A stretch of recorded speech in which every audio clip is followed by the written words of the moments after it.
Welcome to the deep dive. So, you've shared some really interesting material with us about the U.S. business scene, the whole economic system, really. Yeah, how it all works. Exactly. And our mission today, basically, is to dig into that, pull out the core ideas, try to understand the basic mechanics driving the U.S. economy, And also look at how businesses are set up, the different and structures. all the outside stuff that affects them, right? Yeah. Your sources have definitions, classifications, even ways to measure economic performance. So, let's get into it. Absolutely. We want to give you that solid foundation, that understanding of the U.S. system by exploring these key concepts. Perfect. So we'll start with the basics. What exactly is a business and profit? Then zoom out a bit to that external environment they all operate in. Right, the context. Then we'll look at different economic models, planned, market, mixed. After that, it's supply and demand, The real engine room? private enterprise principles, the different kinds of competition you see out there, and finally, how we actually check the economy's pulse, the indicators. It's all connected. It's designed to show how these pieces fit together and influence each other. And it reminds me of something we all see, maybe without always thinking why. Gas prices. Why do they jump around so much? Oh, yeah. Day to day sometimes. Exactly. Your material mentions like four big things: supply, demand, global events, and just uncertainty. It's a great example. A real-world puzzle that points right to the economic forces we're about to unpack. Okay, let's really dive in then. Fundamentally, what is a business in the U.S. context, according to these sources? Well, at its core, the sources say a business is basically an organization. It provides goods or maybe services, and the main goal is to make a profit. Profit. Okay, and how is that defined? Simply. Very simply, profits are just what's left when you take all the money a business brings in that's revenue and subtract all the money it spends to operate. Those are the expenses. Right, so it's not just doing something, it's that drive for profit that defines it as a business here. But they don't exist in a vacuum, do they? There's that whole outside world. Exactly. That's the external environment. It's everything outside the organization's own walls, its boundaries, that could potentially affect it. Could be anything. Pretty much. Shifts in what people want to buy, new government rules, technology breakthroughs, lots of things. So businesses need eyes in the back of their heads, almost, watching inside and out. Okay, let's shift gears. How do different countries organize their whole economic show? What are the main systems? Your sources lay out three main types of economic systems. Yeah. And they're mostly defined by how a country decides to allocate its factors of production. Factors of production, those are the basic resources businesses use. That's right, the essential inputs. Well, this specific part doesn't list them all exhaustively. We're usually talking about things like, natural resources, land, minerals, Okay. labor, which is the human effort involved, then capital, that's machinery, buildings, equipment, and importantly, entrepreneurship, the drive, the risk-taking to pull it all together. Got it. So how these factors are controlled, that determines the system. Exactly. And that leads us to planned economies, and mixed market economies. Okay, let's start with planned economies. What's the deal there? In a planned economy, the central government is really in the driver's seat. It controls most, sometimes pretty much all, of those factors of production. So the government decides what gets made. How? Who gets it? Largely, yes. Communism and socialism are often given as examples, though, pure forms are rare in practice. And the downsides, historically. Often, yeah, they've struggled with being responsive to what consumers actually want, and sometimes allocating resources efficiently can be a real challenge. Very top-down. Sounds quite different from the U.S. model. Totally different. The U.S. leans much more towards a market economy. Here, it's really individual producers and consumers making the key decisions. How so? Their interactions, buying and selling in the marketplace, driven by supply and demand, that's what mainly determines what's produced and how resources get used. It's way more decentralized. Individual choices matter a lot. So millions of individual decisions kind of power the whole thing. But you mentioned mixed market economies, too. Where do they fit? Well, like the name says, they're a blend. They mix elements from both planned and market systems. And most economies today are like that, including the U.S. In reality, yes. Most modern economies, the U.S. included to a large degree, are mixed. You have a strong emphasis on private business and market forces, sure. But the government still plays a big role. How? Like regulations. Exactly. Regulations for fairness, environmental rules, safety nets for people, sometimes even owning essential industries. It's a balance. That makes sense. We see those regulations all the time. The material also mentions privatization. How's that related? Privatization is basically the opposite move. It's shifting ownership of businesses or whole industries from the government to private hands, individuals, or companies. Why do that? It's often done to bring in more market-style decision-making, maybe boost efficiency in areas that used to be government-run. It's a shift towards the market end of that mixed economy spectrum. Okay, got it. So different frameworks for the whole economy. Now let's zoom back in on what drives a market economy, like the U.S. demand and supply. We mentioned gas prices. What do those terms mean in a strict economic sense? Okay, so demand. It's not just wanting something. It's the actual willingness and the ability of buyers to purchase a product or service at a certain price. Ability is key then. You might want a Ferrari, but that doesn't count as demand unless you can actually buy it. Precisely. And supply is the flip side. It's the willingness and ability of the producers, the businesses, to offer that good or service for sale, again, at a given time and price. Demand from buyers, supply from sellers, how do they interact? In a market economy, this interaction is, well, fundamental. It dictates how resources get used. Okay. There's a point called the equilibrium. Equilibrium. Yeah, it's where the quantity buyers want to buy matches exactly the quantity producers want to sell. Prices tend to move towards that point. How? Well, think about it. If demand is super high but supply is low, what happens to the price? It goes up, right. Usually, yeah.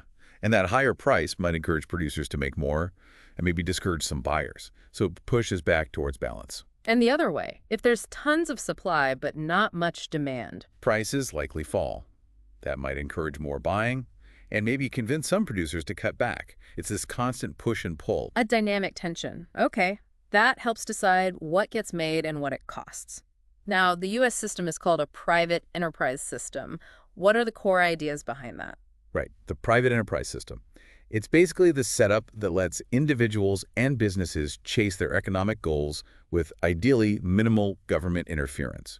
Your sources point to 4 key elements. Okay, what are they? First, private property rights. Super important. It means individuals can own, use, and sell resources, assets that create wealth, like land, buildings, even ideas. Okay, ownership. What's second? Freedom of choice. This covers things like people being free to choose their job, sell their labor to whoever they want. Makes sense. You're not assigned a job. Exactly. Third is profits. The chance to earn profit is a huge motivator, right? It encourages people to take the risks involved in starting and running a business, to be entrepreneurs. The incentive? And the last one? Competition. It just naturally happens when you have multiple businesses trying to get the same resources or attract the same customers. And competition is good, generally. It often pushes businesses to be better innovate, improve quality, become more efficient. It keeps them on their toes. Right, but your material says there are different degrees of competition. It's not all the same level. No, definitely not. The intensity varies a lot. The sources outline 4 main types: perfect competition, monopolistic competition, oligopoly, and monopoly. Okay, perfect competition. That sounds idealistic. It kind of is. It's more of a theoretical benchmark, really. For it to exist, you need several specific things. Like what? Okay, first, tons of small firms, none big enough to influence the price. Second, they all sell basically identical products. Think like certain agricultural commodities, maybe. So wheat from one farm is the same as wheat from another. Pretty much, in the buyer's eyes. Third, everyone, buyers and sellers, knows all the prices. Perfect information. And fourth, it's easy for new firms to jump in and existing ones to leave. Wow. So the market sets the price, not the individual farmer. Exactly. They're price takers. Yeah. But yeah, you don't see this perfectly very often in the real world. Okay, so what's more common? What's next? Monopolistic competition. This one's much more familiar. You still have lots of buyers and quite a few sellers. Yes. But the key here is that sellers try hard to make their products seem different. Differentiation. How do they do that? Branding? Features? Yeah, branding, unique features, better service, even just a convenient location. Because products seem different, firms have a little bit of wiggle room on pricing, unlike in perfect competition. Examples. Think restaurants, clothing stores, hair salons. Lots of choices, but each one tries to stand out somehow. Okay, yeah, I can picture that easily. What about an oligopoly? Sounds like fewer players. It is.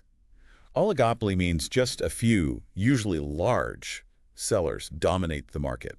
Think airlines, or maybe major cell phone providers. And because there are only a few. What one does really affects the others. They watch each other like hawks when it comes to pricing and advertising. Big reactions. Constant strategy games. Okay. Okay, and the last one, monopoly. Just one seller, right? Exactly. A pure monopoly means only one producer for a specific good or service. They have significant control over the price. They're price setters. But wait, the material also mentions natural monopolies. What's that? Is it different? It is slightly different. A natural monopoly happens when it's just way more efficient, cost-wise, for one single company to supply everything for a particular area. Like utilities, water, electricity? Perfect examples. Mm. Imagine the waste of having 5 different sets of water pipes running down every street. So in those cases, you often have one provider, but You're regulated. usually, yes. The government steps in to regulate prices and prevent them from taking unfair advantage of their monopoly position. Ah, that makes sense. Important difference. Okay, so we've got business basics, systems, competition types. How do we actually measure how the whole economy is doing? Right, that's where economic indicators come in. Your sources call them statistics. They give us clues about whether the economy is growing, shrinking, or just holding steady, like checking its vital signs. Vital signs, good analogy. And one core idea is the business cycle. Yes, that refers to the sort of natural ups and downs in economic activity over time. Those short-term swings, expansions when things are growing, contractions when they're slowing down. So it's rarely just a straight line up. And a big measure of that growth is aggregate output. Exactly. Aggregate output is the total amount, the total quantity of goods and services produced by the whole economy in a certain period. If that's going up consistently, that's economic growth. And that connects to standard of living. It does. Yeah. The standard of living is about the quantity and quality of goods and services people can actually buy with their money. More output can lead to a higher standard of living, potentially. Okay. And then the big one everyone hears about, GDP, gross domestic product. What's that telling us? GDP is the total market value, the dollar value of all the final goods and services produced within a country's borders over a specific time, usually a year. It's the main measure of the size and activity of a nation's economy. Within the borders, okay. Your material also mentions GNP, gross national product. How's that different? Subtle but important difference. While GDP is about where the production happens inside the country, GNP is about who owns the factors doing the producing. It measures the value produced by resources owned by a country's residents, no matter where in the world that production happens. Ah, okay. Location versus ownership. But GDP is the main one we hear about for the U.S. Generally, yes. It's the more common measure cited. Now, GDP can be measured differently, right? Nominal GDP. Yeah, nominal GDP is just the raw number measured in whatever the current dollar value is. It doesn't account for inflation. So rising prices could make nominal GDP go up, even if we're not actually producing more stuff. Exactly. That can be misleading, which is why the concept of purchasing power parity, or PPP, is useful. PPP. Okay, break that down a bit. Purchasing power parity. The basic idea is that over time, exchange rates should adjust so that the same basket of goods costs roughly the same in different countries once you convert the currency. So it's trying to figure out what your money actually buys somewhere else? Pretty much. Yeah. It helps compare real living standards. Your sources even use the Big Mac index example. Ah, yeah, the burger index. Right. It's not perfect science, but comparing the price of a Big Mac in different countries gives you a quick, kind of tangible idea of whether currencies might be over or undervalued relative to each other in terms of buying power. That really does make it clearer. Okay, PPP helps compare across borders. What other key indicators should we know? Productivity is a big one. It's about efficiency. How much output are we getting for the inputs we use, like labor or capital? Basically, output divided by input. And improving productivity is good. Oh, yeah. It's a key driver for long-term growth and better living standards. Then there's the balance of trade. Exports versus import. Exactly. It's the value of exports minus the value of imports. A positive balance means exporting more than importing, which is often seen as good. A negative balance means importing more. And if it's consistently negative, It can raise flags. It might mean a country is consuming more than it produces domestically, relying on others. Another one that gets headlines, national debt. right, the total amount the government owes. That's the one, the total outstanding debt from past borrowing. Definitely in the news a lot. What about just overall stability? How do we gauge that? Economic stability is generally about having a good balance. You want the amount of money flowing around to be roughly in line with the amount of goods and services being produced. What happens if they get out of whack? Well, if you have too much money chasing too few goods, you can get inflation. That's when prices generally rise across the board. Not great for consumers. And the opposite problem, not enough activity. That can lead to unemployment. That's the percentage of people who are actively looking for work but can't find a job. So low inflation and low unemployment are signs of a healthy, stable economy. Generally, yes. Those are key goals. And the material also defines recession and depression. Right. A recession is basically a significant economic decline, right? Usually measured by falling GDP for a period. Typically, yes. Yeah. A widespread slowdown lasting more than a few months. And a depression. It's just a really, really bad, long recession. Essentially, yes, a much deeper and more prolonged downturn. Hopefully rare. Definitely. Okay, last bit here. The sources mention how the government tries to, manage the economy. What tools do they use? Two main toolkits. First, fiscal policy. That's all about government decisions on taxes and spending. Raising or lowering taxes, deciding where to spend money. Exactly. Yeah. Second is monetary policy. This is usually handled by the central bank, the Federal Reserve, or the Fed in the U.S. Hmm. They manage the money supply and credit conditions. Interest rates are a key tool here. Okay, fiscal and monetary policy. And there's an overall goal. Yeah, often called stabilization policy. The idea is to use these fiscal and monetary tools to try and smooth out those business cycle bumps, keep prices stable, and aim for full employment. So, trying to keep the economic ship on a relatively steady course. Wow. We have definitely covered a huge amount of ground today. We really have, from what a business even is, through the big economic system, supply and demand, competition, all the way to the indicators we use to track it all. Yeah, the external environment, private enterprise, the different flavors of competition, and those vital signs like GDP, inflation, unemployment. Hopefully it connects the dots a bit better, showing how these concepts all interact within the U.S. business environment. I think it does. It provides a much clearer framework. Okay, so here's a final thought to leave our listeners with, building on what we discussed. Thinking about those different degrees of competition, especially monopolistic competition. Yeah, the one with lots of sellers trying to stand out. Exactly. What industries that you see around you every day in the US seem to fit that model best? And more importantly, what specific things do those businesses actually do to make themselves seem different and grab your attention as a consumer? Something to chew on next time you're out shopping or choosing a restaurant.